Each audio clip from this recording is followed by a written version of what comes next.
12,000. என்னடா சொல்கிறீங்க? வாட்சோட ரேட்டை கேட்டால் கடையோட ரேட்டை சொல்கிறீங்களா? இதை எப்படி வாங்கி கொடுக்க போகிறோன்னு தெரியலையே. செல்லம் வாட்சு. பேபி எனக்கு இது பிடிக்கவே இல்லை. அப்பாடி நம்ம வேற தப்பிச்சா. பார்க்கலாமா? ப்ரோ இந்த வாட்சை வச்சுட்டு ரேட்டு அதிகமாக இருக்கிற மாதிரி காட்டுங்க. இது அதை காட்டுவீங்களா?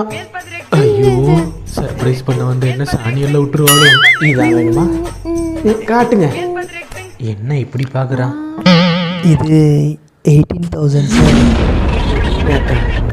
இதுக்கு ஒரே வழிதான், ஆயுதத்தை எடுத்து வேண்டியதான். நீங்கள் என்ன பண்ணுங்க, சரி சார். இந்த கார்டில் இருக்கிற கேஷை இவளுக்கு வாட்ச் எடுத்து கொடுத்துருங்க. கொடுத்து முடிச்சுட்டு இந்த கார்டை உங்ககிட்டயே கொடுத்துருவா. வெறும் கார்டை வச்சு விளக்கணை கூட வாங்க முடியாது ப்ரோ. இது குப்பையில் போட்டுருங்க. Okay sir. எருமை போய் வாங்கிட்டு வா. ஓடி ஓடி. சர்ப்ரைஸ் பண்ணலான்னு கூப்பிட்டு வந்தா சாப்பிட்ற ரைஸ் கூட காசு இல்லாத மாதிரி பட்டாளே. ஐயோ.